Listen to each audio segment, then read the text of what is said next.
मात पिता गुरु प्रभु चरणों में प्रणवत बारंबार, हम पर किया बड़ा उपकार, हम पर किया बड़ा उपकार। સદગુરુ મહારાજે જીવને સમજાવવા માટે અનંત પ્રયાસ કરી રહ્યા છે કે છે સખી સઠને ના આવે શાન, પથ્થરે પાણી અને એનું ભીતર નવ ભીંજાય, કદી એનું ભીતર ભીંજાય નહીં। જેમ કે પથ્થરો હોય ને પાણીમાં પડ્યો હોય હજારો વર્ષ તો લાગે કેવું આપણને કે તરબોળ થઈ ગયો છે, બરાબર પલળી ગયો હશે, પણ જ્યારે એને બહાર કાઢો ત્યારે સૂકો ને સૂકો। એમ ઘણા બધા સંત મહાપુરુષોએ કહ્યું છે કે કુશિકા કૂટેથી શું થાય, કણ ન જડે એમાંથી। કણ કાઢ્યા પછી કુશિકાને જે કૂટે તેથી શું થાય, એમાં કદી કણ મળવાનો નથી। અડદે ઉજળા કેમે ન હોય, જય જગોળે ગંગ જોને। એટલે એનો ગંગામાં જઈને બોળ્યા હોય તો કદી એ ધોળા થાય નહીં। એમ બચુરામ બાપુએ પણ કહ્યું છે કે હેજી તમે પાતર જોઈ જોઈને પીરસો મારા લાલ રે, સલીલ નરનો સંગ કદી ના કરીએ। શ્વાન બનીને એ તો ઘરો ઘર ભટકે, ઠરીને ન બેસે ઠેકાણે મારા લાલ રે, સલીલ નરનો સંગ કદી ના કરીએ। જ્યાં સુધી અસલ વસ્તુની ખબર નથી, મનુષ્ય જન્મનો મહિમા શું છે એની પણ ખબર નથી। બચુરામ બાપુ તો કાયમના માટે કહેતા કે ખાવું પીવું ઊંઘવું પ્રજા ઉત્પન્ન કરવી અને મૃત્યુના ભયમાં જીવવું। મનુષ્ય અવતાર લઈને પણ આ 5 જ કર્મ કર્યા। એ તો દરેક યોનિમાં થઈ જ રહ્યું છે, ખાવું પીવું સૂવું પ્રજા ઉત્પન્ન કરી અને મોતના ભયમાં જીવવું। એ આ 5 વસ્તુ છે એ દરેક યોનિમાં છે। અને આ અવતાર એટલે મનુષ્ય અવતાર લઈ અને જો આ વાત ના જાણી, જે વાત જાણવા માટે આપણને આ અવસર મળ્યો છે એ વાત જાણ્યા વગર જો આપણો શરીર છૂટી જાય તો એ આપણે કંઈ એમાં ભાવ્યા કહેવાય નહીં। મનુષ્ય અવતાર મળ્યો તો પણ પેલા પશુ પંખીની યોની સમાન થઈ ગયું। એમ સંતો એમ કહે છે કે જે વાત જાણવાની છે એ આપણે આ જ અવસર મળ્યો છે એને એળે જવા દેવાનો નથી। મીરાબાઈને એવો પ્રશ્ન થયેલો કે મીરાબાઈને સત્સંગમાં જતા આવતા એટલે એ ગંગા કિનારે ગંગા ઘાટે કાયમ સંગ લઈને જાય એની સખીઓ સાથે કે મને અહીંયા ગિરધર મળી જાય, મને અહીંયા પરમાત્મા મળી જાય, હું અહીંયા પવિત્ર થઈ જાઉં, એવું એમના મનમાં કાયમના માટે પ્રશ્ન હતો। દર વખતે એવી રીતે આવે પણ સામે જે રોહિદાસ ચમાર એ જોયા કરે કે આની લગ્ની તો ઘણી છે। ત્યારે ખીમડા કોટવાલને કીધું કે મીરાબાઈને જઈને કહેજો કે તમારે જો ગિરધરને મળવું હોય તો ઘટગંગામાં સ્નાન કરો તો તમને ગિરધર મળે। એટલે પેલા તો તરત જ રથમાંથી નીચે ઉતરીને કે આવું એડ્રેસ, આવું સરનામું તો મેં ક્યારેય નથી જાણ્યું। એટલે તરત જ એ રોહિદાસ પાસે ગયા અને કહ્યું કે હવે મને એ સરનામું આપો કે આ ઘટગંગા ક્યાં આવી। ત્યારે રોહિદાસે કહ્યું કે કોઈ એવા સંત બ્રહ્મનિષ્ઠ બ્રહ્મ ક્ષોત્રિય એવા સંત પાસે જાઓ તો તમને ઘટગંગા નું સ્નાન કરશો તો તમને ગિરધરના દર્શન થશે। તો મીરાબાઈની લગ્ની સાચી હતી એટલે એમણે એવું કીધું કે હું હવે ક્યાં બીજા સંત મહાપુરુષોને શોધવા જાઉં, તમે જ મારા ગુરુ થાવ અને મને જ્ઞાન પીરસો. ત્યારે સદગુરુએ કહ્યું કે ભાઈ હું છું જાતનો ચમાર અને તમે છો રાજકુંવરી, તો એવા રાજગુરુ પાસે તમે જાઓ અને આ જ્ઞાન લો તો એ શોભા આપે, પણ હું તો ચમાર છું અને તમે મારા શરણે આવીને આ વાત સમજશો તો જગત તમને અને મને જીવવા દેશે નહીં. આ વાક્ય સાંભળીને મીરાએ કહ્યું કે જગતની સત્તા માત્ર શરીર સુધીની છે. જગતની સત્તા ક્યાં સુધીની છે? કોઈ પણ કષ્ટ આપશે તો કદાચ ધરતી મસ્તક જુદું કરી નાખે એટલી જ સત્તા છે ને. તો આ મસ્તક મારું કાપી અને ધરતી અલગ કરે તો ભલે ને કરે, પણ એ પહેલા મનુષ્ય અવતાર આ જન્મ શાના માટે છે, શા માટે દુર્લભ છે, શું જાણવા માટે આ મનુષ્ય અવતાર મળ્યો છે, એ વાત હું જાણી લઉં પછી ભલે ને આ દેહ પડી જાય તો મને એની ચિંતા નથી.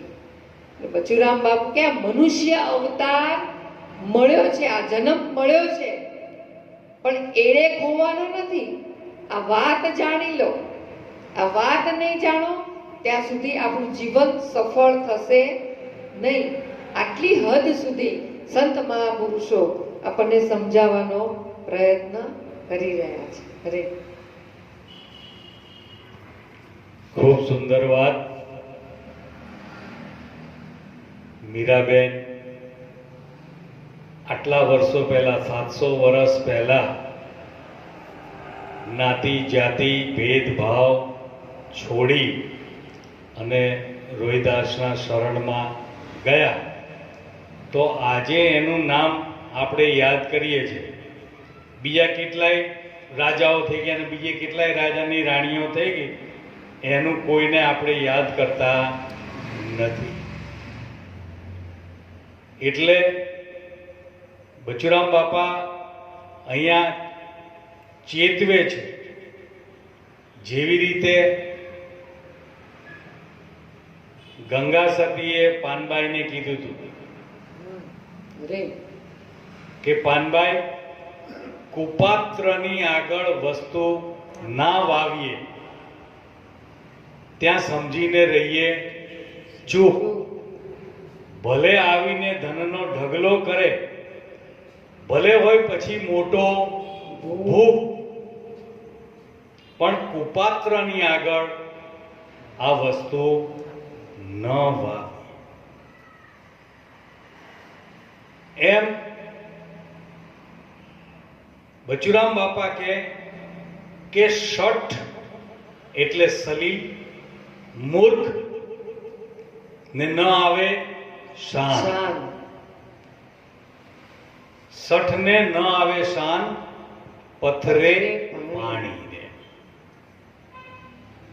બહુ સરસ વાત કીધી કે પથ્થરો 1000 વર્ષ પાણીમાં રહે, પાણીમાં હોય ત્યાં સુધી કેવો લાગે? ભીનો ભીનો, ગરબોળ થઈ ગયો છે, પણ બહાર નીકળે એટલે તરત જ એવો ને એવો. એમ શઠ હોય એ બધે જતો હોય, બધે જાય, પણ બેઠો હોય ત્યાં સુધી એની વાહ વાહ કરે અને બહાર નીકળે એટલે એવો ને એવો. એટલે સંતો એક જ વસ્તુ કે સલીલ જે છે એ સલીલ નર ક્યાંય તરતો નથી. કામી તરે, ક્રોધી તરે, લોભી કી ગત હોય. કહે કબીર ધर्मदास को સલીલ ન તરતો જોયો કોઈ. હોય કામી તરી જાય. જો આપણે એક રામાયણ વાલ્મીકીએ લખી ને બીજી લખી તુલસીદાસે. તુલસીદાસના વિવાહ થયેલા, લગ્ન થયા અને પત્ની પિયર ગયા. તુલસીદાસ ઘરે આવીને જોયું કે ઘરમાં પત્ની નથી, એટલે પૂછ્યું કે ક્યાં ગયા છે? તો કે એ તો એમના પિયર ગયા છે. હવે એને પિયર જવા માટે તો નીકળ્યા, પણ કે રસ્તામાં એટલો વરસાદ, એવું વાવાઝોડું, નદીઓમાં પૂર આવેલા.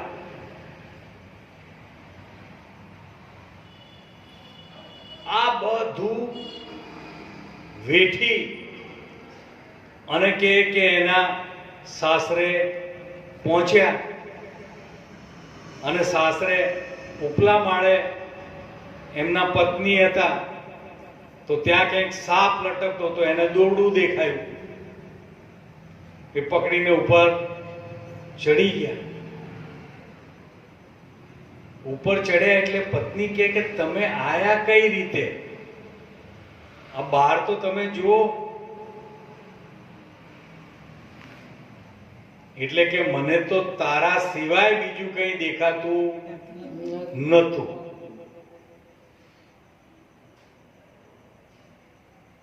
ત્યારે તુલસીદાસના પત્નીએ એ કીધું કે આ હાડ માંસના આ શરીરને ભોગવવા માટે તમે આટલું બધું કષ્ટ વેઠ્યું, આની કરતા અડધું ના વેઠ્યું હોત ને તો ભગવાન મળી જાય. અને આ એક પળે એ તરત ત્યાંથી નીકળી ગયા. અને જો આ કામી પુરુષ તરી ગયો, આ કામી તરી જાય, ક્રોધી તરે. અરે જેસલ જાડેજો કચ્છની અંદર હાહાકાર મચાવી દીધો. કોઈ જેસલ જાડેજાનું નામ લઈ શકે નહીં. પણ ભાભીએ કીધું કે બહુ સુરવીર હોય તો તોળી ઘોડીને તોળી રાનીને લઈ આવો. અને લેવા ગયા. સાસટિયાને ત્યાં જઈને માંગણી કરી કે મને આપો. સાસટિયાએ સોંપી દીધું. અને કે આ ગુજરાતમાં નવલખી બંદરથી સામે છેડે ખાડી પાર કરવાની હતી, અને નાવડામાં બેસીને ગયા. અને કુદરત મહારાજે વાવાઝોડું ઊભું કર્યું. આ બધાના જીવનમાં વાવાઝોડું આવે ને પછી ખબર પડે. હા, જો આ વાવાઝોડું આવે, વાવાઝોડું આવ્યું ને નાવડી હલક ડોલક થવા તો જેસલ જેવો પણ તોરલના સાનિધ્યમાં આવી અને તરી ગઈ. તો તોરલે જેસલને કીધું શું કે પાપ તારું પ્રકાશ જાડેજા, ધર્મ તારો સંભાળ. બસ એમ સદગુરુ આપણને એક જ વસ્તુ કહે છે કે તારો ધર્મ શું છે એને સંભાળ. હવે આપણે ધર્મ શું છે આપણો એની ખબર આપણને નથી. આપણે વાડાને, સંપ્રદાયને, પંથને ધર્મ કહીએ છીએ. ધર્મ એનાથી કઈ જુદો છે. આપણે કર્મ કરીને એને ધર્મ કહીએ છીએ કે હું ધાર્મિક છું. રોજ સવારે 4 વાગે ઉઠી જાઉં, ઠંડા પાણીએ નહીં લઉં, અગરબત્તી કરી લઉં, માળા કરી લઉં. આ બધું કરીએ છે શું? કર્મ. અને એને કહીએ છે શું? આ ધર્મ. આ ભૂલ અહીંયા આટલી આટલી જ પડી ગઈ છે. આટલી આંટી ઉકેલાઈ જાય એના માટે સંતોએ આ પ્રયત્ન કર્યા છે કે શઠ ને ના આવે સાંજ. મૂર્ખ ને બચુરામ બાપા કે સલીલ ને ભલે 100 સંત સમજાવે, 100 સંત મળી સમજાવે તોય એનો ક્યારે પલ્લો આવે તો નક્કી નરકમાં જાય, તોય એ નરકમાં એ જાય. ઠેરાય નહીં. શું થાય? એનો ક્યાંય ઠેરાવ થાય નહીં. અને ઠેરાવ થયા વગર આ વસ્તુ અનુભવમાં આવે એવી નથી.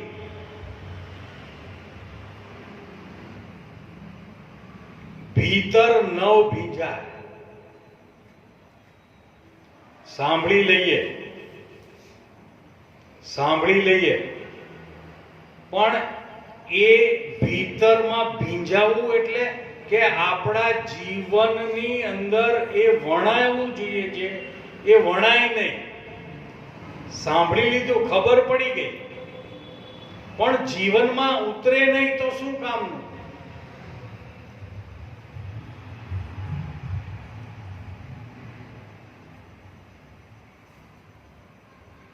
પછી તો કર્યા કર્મ પ્રમાણે ભોગવવું પડે. શું કરે?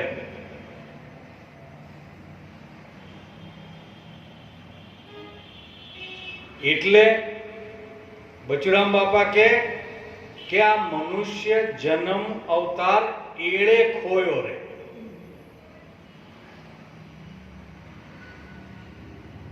અને મેલી સત સુખનો સાથ વિષયમાં મોયો. એટલે જે ખરેખર કરવાનું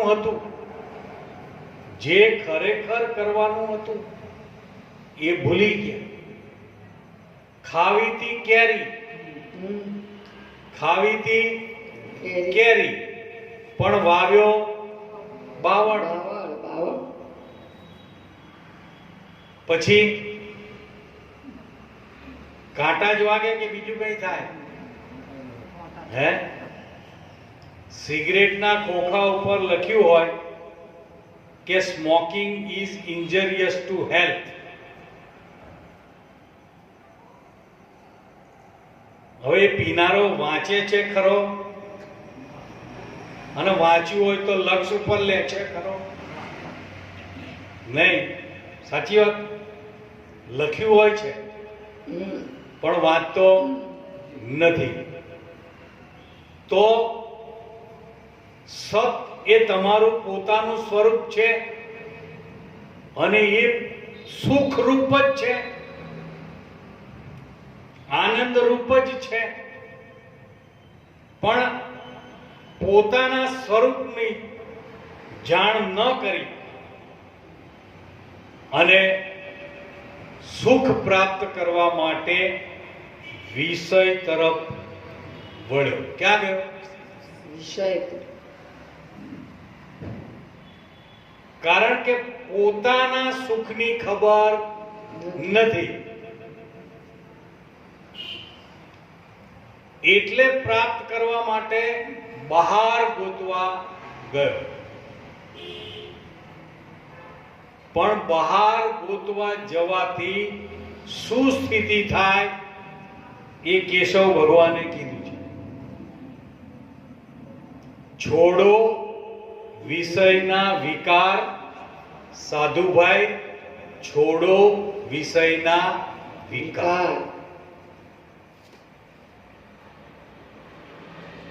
एक से एक मर्त है. જેને એક એક વિષય છે ને એ વિષયમાં લોલુપ થઈ અને મૃત્યુને ભેટી લે છે.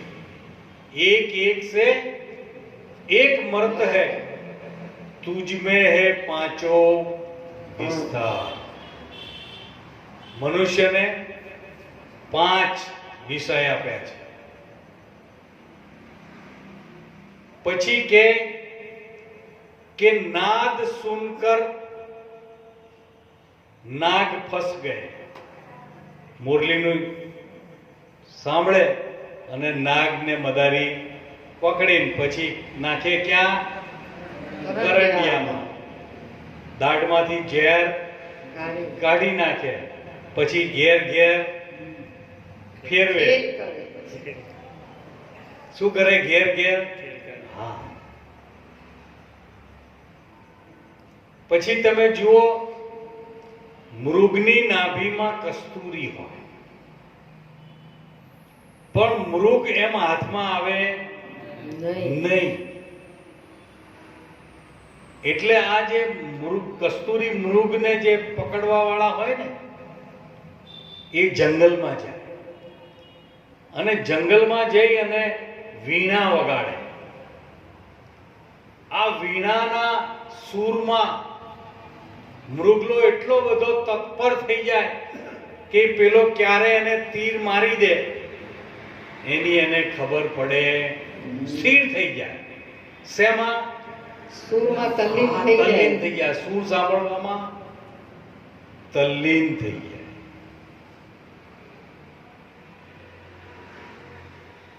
મૃત્યુ.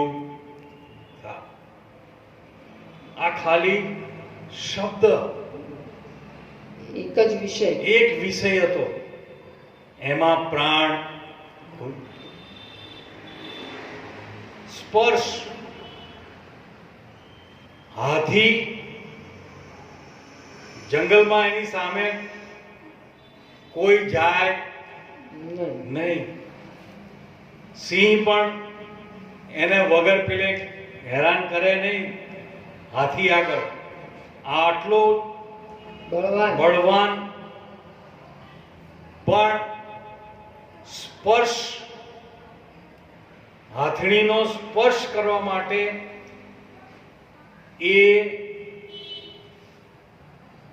ઊંડો ખાડો કર્યો હોય, એના ઉપર ખપાટિયા નાખી અને પેપર પાથરીને માટી કરી દીધી હોય અને કાગળની હાથણી બનાવેલી હોય અને એને સ્પર્શ કરવા જાય એટલે પડે ખાડામાં. ખાડામાં પડે એટલે એને 1 મહિનો ખાડામાં ભૂખ્યો ને તરસ્યો રાખે. પછી પગમાં 2 બાજુ હાંકળો બાંધે અને પછી જે પ્રેક્ટિસ કરાવે. પછી તમે આ સર્કસમાં જાઓ ને, ક્રિકેટ રમાડે ને, બોલ રમાડે ને, ફૂટબોલ રમાડે ને, સર્કસમાં હાથી ખેલ કરે ને, બધા ખેલ કરાવે. કેટલો તાકાતવર તમે વિચાર કરો. પણ એક વિષય માં લોલુપ થઈ અને આખી જિંદગીની ગુલામી વેઠી લે છે.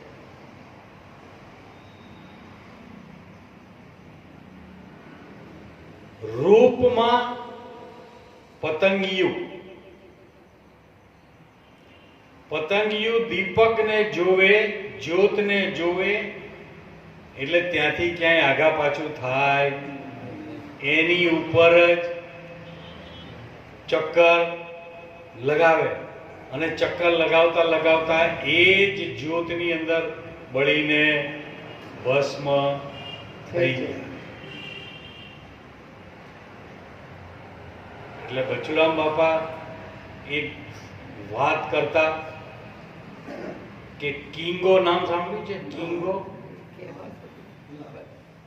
કિંગો ગોબરમાં હોય, વિષ્ઠામાં જે જીવડા થાય ને એ વિષ્ઠાના ગોળીના વાળી વાળી અને પોતાના લઈ જાય. એ દેખાય ઉડે એટલે પતંગિયા જેવું લાગે એટલે કે હું પતંગિયું છું. હુંય પતંગિયું છું. એટલે કે ભાઈ તું પતંગિયું હોય તો જા ગામમાં કેટલા દીવા બળે છે જોઈ આય. ગામમાં કેટલા દીવા બળે છે જોઈને આવ. એટલે તો ગામમાં ફરીને પાછો આવ્યો, આટલા દીવા બળે છે તો કે તું પતંગિયું હોય નહીં. કારણ કે પતંગિયું જો જાય તો પહેલો દીવો હોય ત્યાં હોમાઈ જાય. તે હોમાઈ જાય, ત્યાંથી આગળ જાય નહીં. નહીં. અને આ કિંગા હોય ને એ ભલે ભમરાનો સંગ કરે, હા, ભમરાને એકવાર આ મન ભમરાનો થયું સંગ કર્યો, કારણ કે દેખાવમાં બે હરખા જ હોય. એટલે ભાઈબંધ બની ગયો ભમરો. એટલે એક ભમરો આ કિંગાનો ભાઈબંધ બન્યો. એટલે ભમરાને એમ થયું કે ભાઈ તું આ વિષ્ઠાના ગોળીંદા વાળ વાળ કરે છે કે હારી કે ગંધ તો તું લે.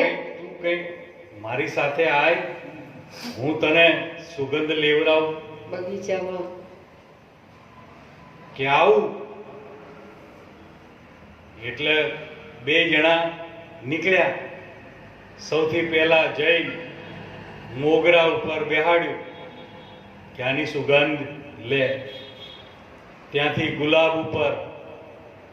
ઉપરથી કમળ ઉપર, બધા ફૂલો ઉપર ફેરવીને પાછો લઈ આવ્યો કે કેવી સુગંધ લાગી. કે મને તો આની સિવાય બીજી કોઈ સુગંધ આવી બગલમાં પેલી કે બે બગલમાં એક એક ગોળી ભરાઈને જાય. ભરાઈને આવ્યો તો. આ સલીલ કહેવાય જો. એટલે ભલે સત્સંગમાં જાય હા. પણ આવી ગોળીઓ ભરાઈને જાય. સત્સંગમાં જાય પણ પછી એને બીજી કોઈ સુગંધ આવે, હા એ એમાં ને એમાં જ હોય. લાગે ખરો કે આ લઈ રહ્યો છે પણ લેતો ના હોય. લેતો કારણ કે એને એના સિવાય બીજું કંઈ રૂચતું નથી. એમ एक एक से एक मरत है, तुझ में है पांचों विस्तार.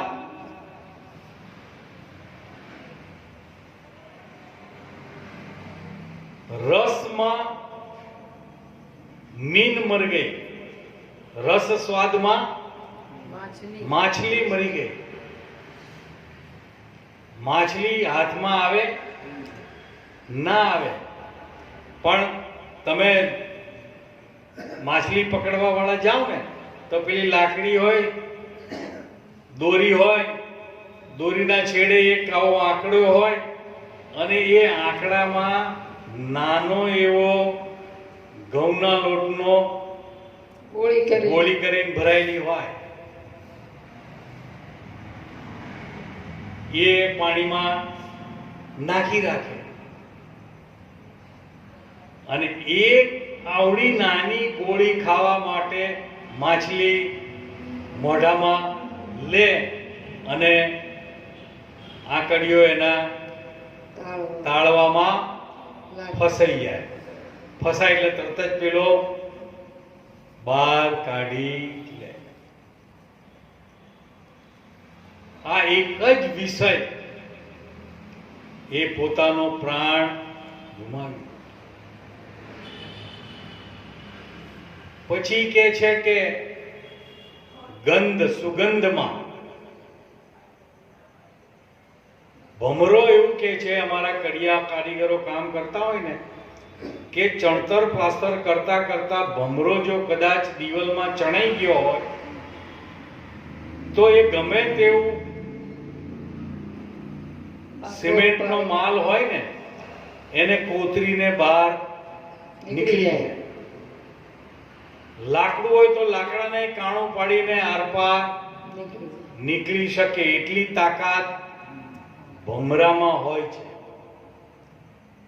પણ ભમરો જે છે એ સુગંધનો આદિ છે.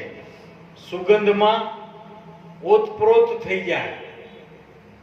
એટલે સવારે કમળનું ફૂલ ખીલેલું હોય એ કમળના ફૂલમાં બેસી જાય અને એની ગંધની અંદર તલ્લીન થઈ જાય. ક્યારે સાંજ પડી જાય, ક્યારે કમળ વીડાઈ જાય, એની પણ એને ખબર હોતી. અને એ કમળના પાંખડીઓને પણ એટલી તાકાત હોવા છતાં પણ એ કાપી નથી શકતો, બહાર આવી વિધિને બહાર આવી શકતો નથી, પોતાના પ્રાણ તજી દે. આ બધા એક એક વિષયમાં છે ને આપણને 5 વિષય લાગેલા છે. તો વિચાર એવો થાય કે આ વિષય બધા છોડી દેવાના, એવો પ્રશ્ન થાય ને. આ એક એક થી એક મરે છે એવું કીધું ને, આપણામાં 5 છે તો 5 વિષય છોડી દેવાના.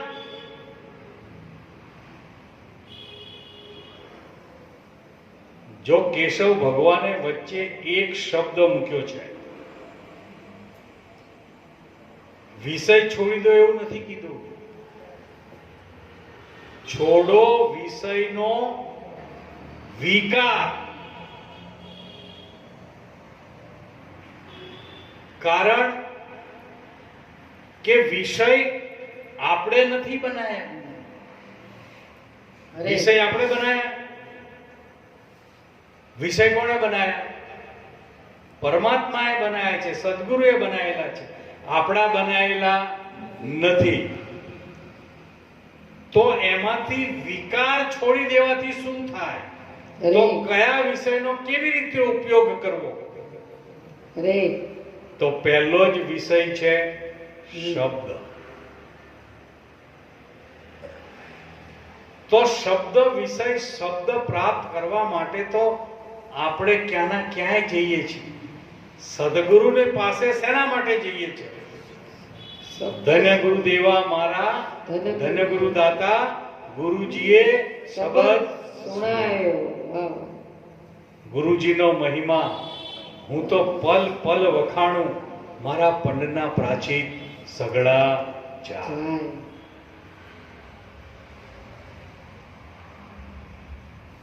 એક શબ્દ દીધો મને અલેખીએ, હે, અને મેં લીધો એને લગન કરી. જો આ શબ્દ માટે આપણે બધા અહીંયા શેના માટે ભેગા થયા? સાચું કહેજો. હા, શબ્દ માટે. તો શબ્દ વિષયનો વિકાર બાદ કરી નાખો તો શબ્દ જે છે એ એક શબ્દ કરે ઔષધિ અને એક શબ્દ કરે ઘા. તો આપણે શબ્દ જે વિષય છે એને છોડવાનો નથી, પણ આપણે એ શબ્દ જે છે એ શબ્દ આપણે સત્સંગમાંથી લેવાનો છે, સમરણમાંથી લેવાનો છે. આપણા ભીતરમાં જે શબ્દ ઉઠી રહ્યો છે એ શબ્દની પકડ કરવાની છે. જગતના શબ્દને છોડી દેવા છે. જગતના શબ્દને છોડી દેવા છે.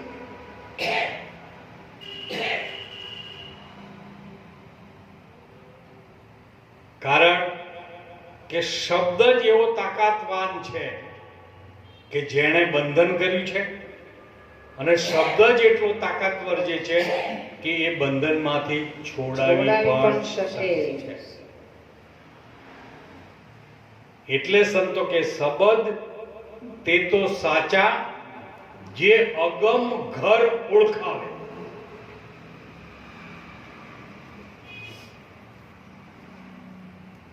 અગમ એટલે કે ત્યાં કંઈ પહોંચી શકતું નથી, છતાં પણ એની ઓળખ શબ્દ કરાવે. શબ્દથી પાર જવું છે તો શબ્દનો સહારો લીધા વગર શબ્દની પાર પણ જઈ શકાતું નથી. જવું છે શબ્દની પાર,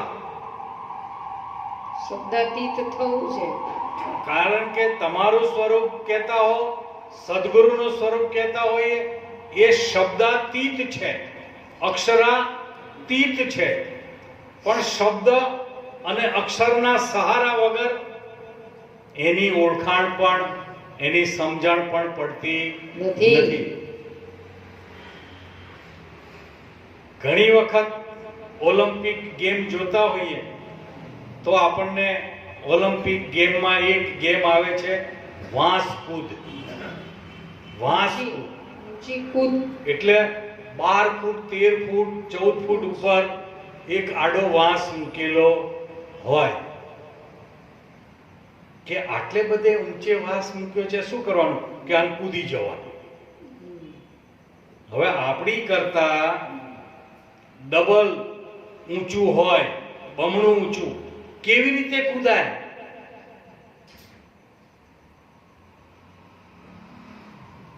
પછી એ રમત જ્યારે જોઈએ ત્યારે આપણને ખબર પડે કે ખેલાડી જે હોય આ કૂદવા વાળો એ એટલી ઊંચાઈનો વાંસ પોતાના હાથમાં લઈને દોડે. એ દોડતો દોડતો એક જગ્યા ઉપર એ વાંસની અણી ટેકાવે અને બીજા છેડે એ વાંસના સહારે એટલી હાઈટ ઊંચાઈ પ્રાપ્ત કરે. એ ઊંચાઈએ આવી ગયા પછી જે હાથમાં વાંસ પકડ્યો તો એને છોડી દે અને પોતે વાંસની આ બાજુ આવી જાય. જો વિચાર કરજો, એક વાંસ ઊંચું હતું, એમનેમ તો કૂદવું અશક્ય જ લાગતું હતું. એમ આપણને પેલામાં થાય કે આ અગમ અગોચર જે છે, જે ઇન્દ્રિયોથી પર છે, બુદ્ધિ પહોંચતી નથી, મન વાણી પહોંચતી નથી, એવી જગ્યાએ જવું છે એટલે આ વસ્તુ અશક્ય છે એવું લાગે. કેમ જવાય? પણ જ્યારે સદગુરુ તમને સમજણ આપે, અરે તમને એવા સપોર્ટ આપે કે આ સપોર્ટ જે છે આના આધારે તું આટલી ઊંચાઈ પ્રાપ્ત કર, અને આ ઊંચાઈ આવી જાય એટલે શબ્દ પણ છૂટી જાય. એટલે ખીમ સાહેબે કીધું, દૂર દેખન મત જા, પકડ સુરતા કી દોરી, કરો શબ્દ સે મેળ, રહો દો ઈશ્વર જોડી, આદિ અક્ષર અનાદ કા, અક્ષરાતીત ઓળખાય. શબ્દ પાર છે સતગુરુ, પણ સત શબ્દે સમજાય. વિચાર કરજો, આ શબ્દ માટે આપણે જીવન પર્યંત લાગેલા રહીએ છીએ. શબ્દ માટે જો આ વિષય જ છોડી દેવાનો હોય, શબ્દ વિષય જ ના લેવાનો હોય તો જીવનનું ધ્યેય શું? હે?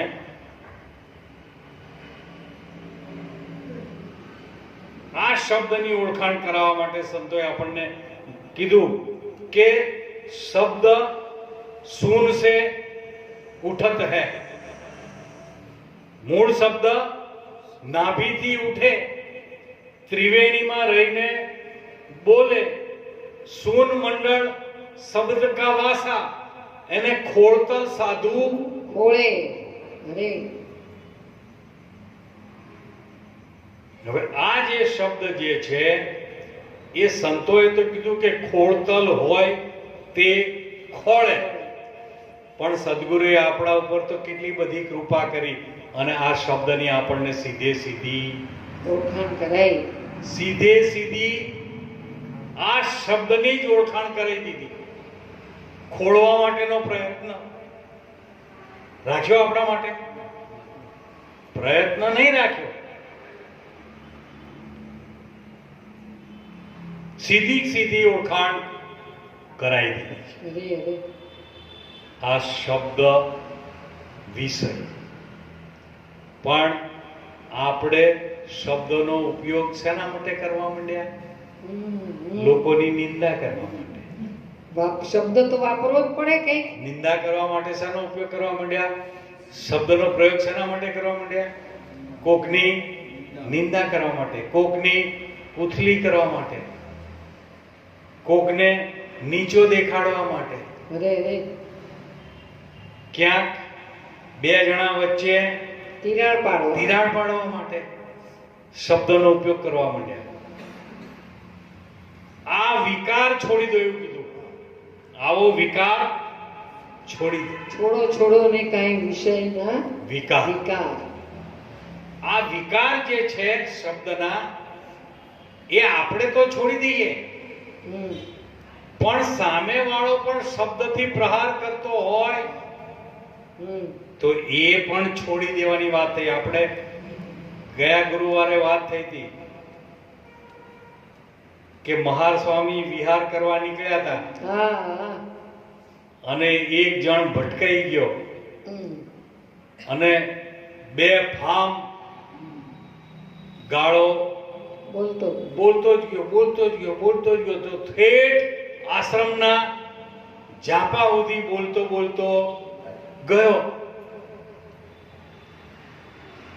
ઝાપેથી પાછો વળ્યો અને આશ્રમમાં જઈને સ્વામી બેઠા એટલે એમના એક શિષ્યએ પૂછ્યું કે સ્વામીજી, પેલો માણસ બે ફામ રીતે તમને આ બીભત્સ ગાળો દેતો હતો કે તમને કંઈ ના થયું? તમે કેમ કંઈ એનો પ્રત્યુત્તર ના આપ્યો? તમે કેમ કંઈ બોલ્યા નહીં?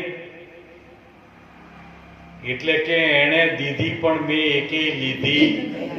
અરે આવું થઈ જાય તો કેવું સારું, મોજ જ આવે ને. એણે દીધી પણ મેં એકે લીધી.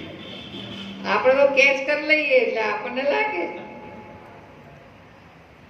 અરે અરે હારું, એણે દીધી નાણે ના લીધી તો રહી કોની પાસે? જેને આપી એની પાસે. તમે કોકના ઘેર મહેમાન થયા હો, હવે એને તો બધી 20 આઈટમ બનાવી હોય, બધી 20 આઈટમ બનાવી હોય, ઘણું બનાવ્યું હોય, પીરસવા આવે અને તમે ના લો તો રે કોની પાસે? કોની પાસે? તો જો ખાલી આટલું જ આપણે સમજી લઈએ કે એ ભલે દીધે રાખે પણ આપણે લેવું તો રહે ક્યાં?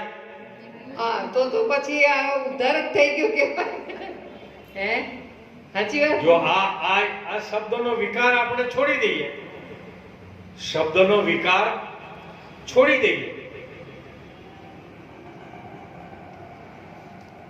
તોય ઘણો બધો ફરક પડી જાય ને.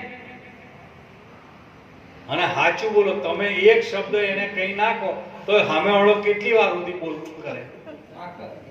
હે? થાકી જાય ને કે આને તો કઈ અસર થતી. આપણે તો એમ પણ એ મને કઈ છે નો જાય. આપણે તો એ જ વિચારીએ ને પણ એ મને કઈ છે નો જાય એટલે એ લીધું કહેવાય. જયારે આવું થાય ને ત્યારે આપણે સમજવું કે એ લઈ લીધું આપણે. એટલે સરળ લાગે છે પણ સરળ નથી. એક વસ્તુ બહુ સરળ, એક વસ્તુ બહુ સીધી સાદી છે કે તમે ચાના કપની ટ્રે લઈને જતા હો, ધક્કો વાગે તો ઢોળાય શું? ચા. તો જે મય ભરેલું હોય એ જ આવશે, એ જ ઢોળાય કે બીજું કઈ ઢોળાય? એટલે હામેલા વાળા પાસે જે ભર્યું હોય, પાસે જે ભર્યું હોય એ જ બહાર આવે ને. અરે અરે હે, જો આવું સમજી લે કે ભાઈ એનામાં આ જ ભરેલું છે તો એના સિવાય બીજું કઈ આવવાનું નથી. સારી અપેક્ષા તો પછી ત્યાં આગળ ઊભા રહેવાની જરૂર પણ નથી. વાહ વાહ. તો શબ્દ વિષય છોડવાનો નથી. થી અરે પણ જે શબ્દ વિકાર ઊભા કરે એને છોડી દેવાનો છે. અને જે શબ્દ આપણને આપણી પોતાની તરફ લઈ જાય અરે એ શબ્દને પકડવાનો છે. પછી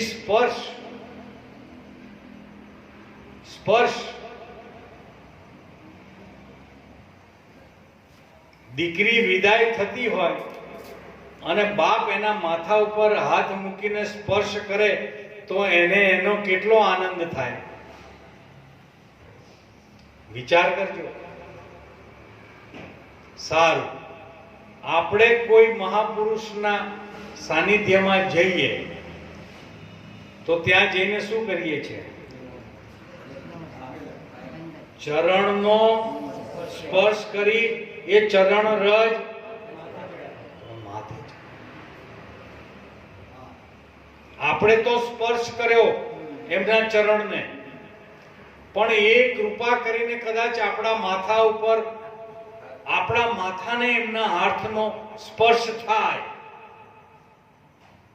તો આપણી ભીતર કેટલી શાંતિનો અનુભવ થાય કે ના થાય? એમ કે છે કે માથા ઉપર હાથ મૂકવાથી કલ્યાણ ના થઈ જાય. જો માથા ઉપર હાથ મૂકવાથી કલ્યાણ થઈ જતું હોય અને કોઈ ગુરુ જો હજામ હોય, કોઈ ગુરુ જો વાળંદ હોય તો જેટલાના માથા બધાને જેટલા વાળ કાપવા આવે એને માથા ઉપર હાથ મૂકે કે ના મૂકે? બધાનું કલ્યાણ થઈ જવું જોઈએ ને. પણ હાથ મૂકવાથી કલ્યાણ થતું નથી, પણ હાથ મૂક્યાથી ભીતરની અંદર જે શાંતિનો અનુભવ થાય છે એ પોતાના સિવાય બીજો કોણ અનુભવ કરી શકે?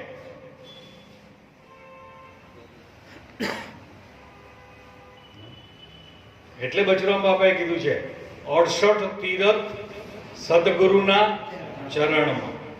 સ્પર્શ કરતા ચિત્તની શુદ્ધિ. આ સ્પર્શનો જો કેટલો બધો, પણ વિકાર વગરનો સ્પર્શ હોય, વિકાર વગરનો સ્પર્શ, તો એ સ્પર્શ પણ આપણા હિતનું છે. કેવું છે? હિતનો છે. એટલે વિષય, સ્પર્શનો વિષય છોડવાનો નથી, એનો વિકાર છોડવાનો. શબ્દ, સ્પર્શ, રૂપ.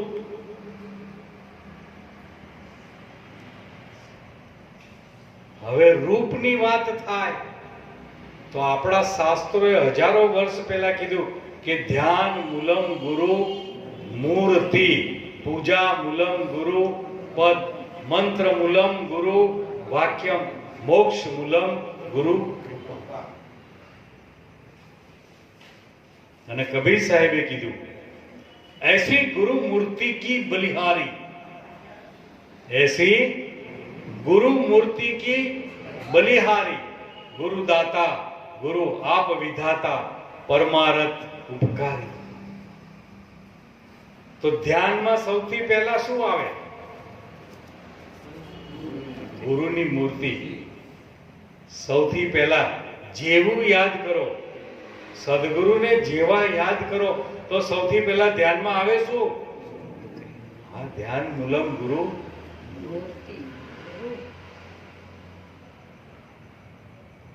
ભલે અગમ અગોચર છે, નિર્ગુણ નિરાકાર છે, પણ આપણા માટે એનું સાનિધ્ય, એને બતાવનાર, એની રાહ બતાવનાર તો સગુણ સાકાર આપણા સદગુરુ છે ને. એ સદગુરુનું રૂપ જ્યારે યાદ કરીએ તરત જ આપણી સમક્ષ આવે. અને ધ્યાન કરતા પહેલા સદગુરુને આગળ ધરો તો ધ્યાનમાં આપણી ચિત્ત એકાગ્રતા તરત લાગે. એટલે કેશવ ભગવાન કે ગુરુ મૂરત હૃદયે ધરો. વાહ વાહ. જે મારા સદગુરુ જે છે, જે મને સાકાર સ્વરૂપે મળ્યા છે, એ સદગુરુની મૂરત મારા હૃદયમાં કાયમ રાખો. ગુરુ મૂરત હૃદયે ધરો, ગુરુ ચરણમાં ધરો માથ. એટલે હું માથું આપણે ગુરુના પગે બાંધી દેવાનું. ગુરુ ચરણમાં ધરો માથ એટલે ગુરુ ચરણ એટલે ગુરુએ જે આપણને શબ્દ સંભળાયો છે એમાં આપણું ચિંતવન કાયમ રહે. આપણા દિમાગમાં એ ચિંતવન, માથું આપણું એની અંદર એ ચિંતવનમાં રહે. ગુરુ ચરણમાં ધરો માથ. માત. ભજન હોય તો કે પહેલા ચરણમાં આવું કીધું, બીજા ચરણમાં. એ ભજનના એક એક કડીને શું કહેવામાં આવે? ચરણ. ચરણ કહેવામાં. એમ ગુરુએ આપણને જે વાત કરી છે, ગુરુએ જે આપણને સમજણ આપી છે, એ સમજણને આપણે નિત્ય યાદીમાં રાખવી, એટલે એમાં માથું ધર્યું કહેવાય. આ ભોડું ખાલી નાખી દેવાથી જો બધું પતી જતું હોય તો હાવ હેલું છે, હાવ હેલું. હે સેજે અઘરું ખરું. મને કમને નાખી દીધું એક વાર, લો ને થઈ જાય ને કલ્યાણ. પણ એમ થાય ના. ગુરુ મૂરત હૃદયે ધરો, ગુરુ ચરણમાં ધરો માથ. ગુરુ શબ્દમાં સુરતા ધરો. ધરો રે. ગુરુ શબ્દમાં સુરતા ધરો તો ગુરુ રહે સદા તમારી. આસ. આવી ગુરુ મૂર્તિ કી બલિહારી, આનંદ રૂપ સ્વરૂપ દયા નિધિ, પરમારથ ઉપકારી. આ ગુરુ મૂરત, આ રૂપ જેનું આપણે કાયમ ધ્યાન કરીએ.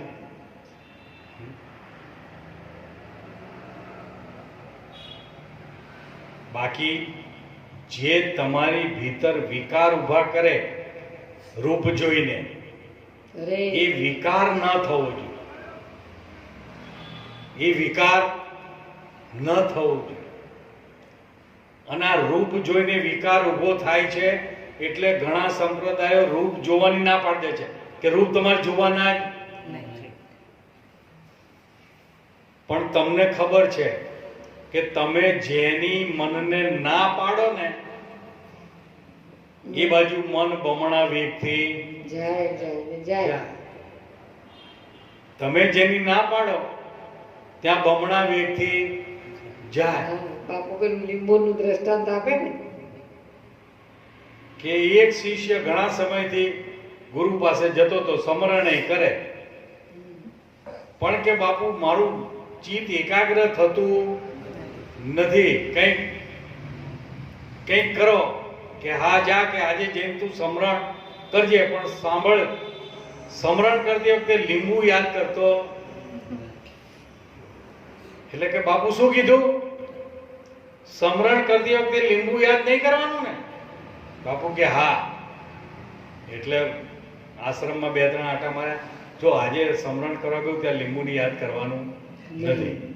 દરવાજાની બહાર નીકળ્યો ત્યારે કીધું કે સમરણ કરવા બેહું ત્યારે લીંબુ યાદ કરવાનું નથી. ઘરે ગયો,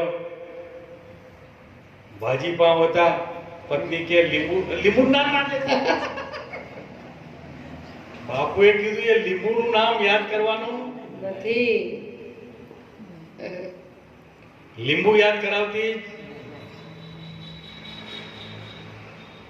છોકરાઓને કહી દીધું જો આજે કોઈ લીંબુનું નામ લેતા, હવે પછી હમણાં લેશો નહીં, મારે સમરણ કરવું હોય. મારે હમણાં સમરણ કરવા ગયું છે, લીંબુનું નામ લેતા. સમરણ કરવા ગયો ત્યારે લીંબુ લીંબુ લીંબુ સિવાય બીજું કઈ યાદ આવે નહીં. એટલે તમે મનને જ્યાંથી રોકવાનો પ્રયત્ન કરો ને, મન બમણા વેગથી દોડતું હોય છે.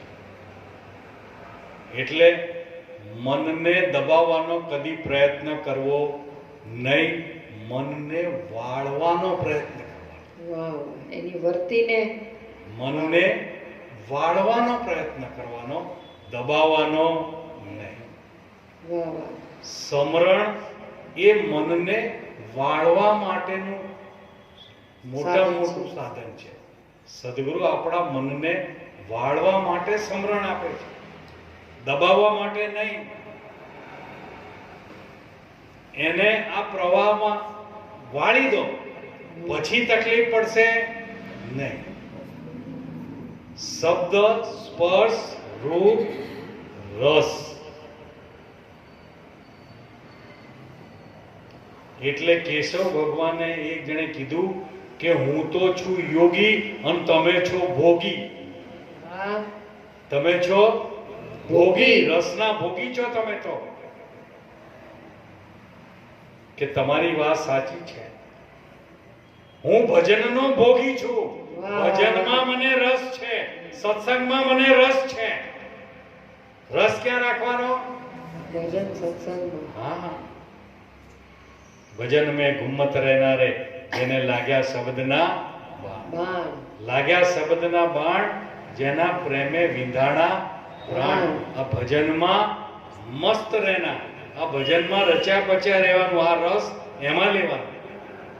આ રસ ખાવામાં મીઠું કદાચ વધારે પડી ગયું હોય, થોડું ઓછું પડી ગયું હોય, ત્યાં તો આપણે ત્રીજા આસમાને પહોંચી આ વિકાર છોડવાનો. પણ રસ ક્યાં રાખવાનો? ભજનમાં, સત્સંગમાં, સમરણમાં. ત્યાં રસ.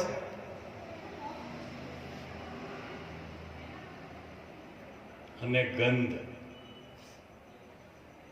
ગંધ નામ ગંધ છે, પણ આપણને તો સદગુરુની સુવાસમાં, સદગુરુની સુવાસમાં કાયમ રહેવાનું છે. સવાસ, સવાસ,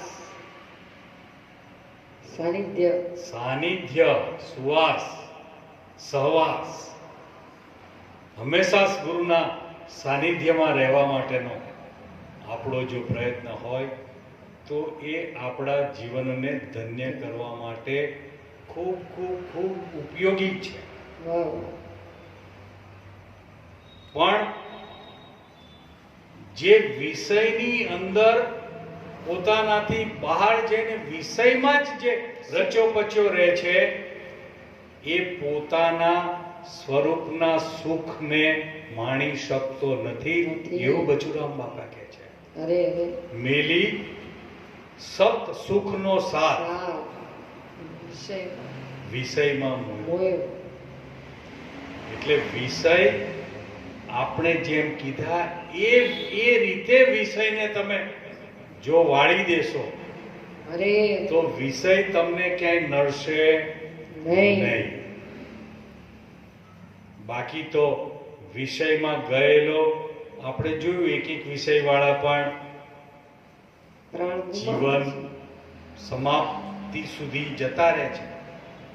તો આપણે તો આ જ વિષયમાંથી વિકાર કાઢી અને વિષયને અપનાવીશું તો આપણા જીવનમાં જે બચુરામ બાપાએ કીધું છે કે સતના સુખનો સાથ આપણી હંમેશા આપણી સાથે ને સાથે રહેવાનો છે.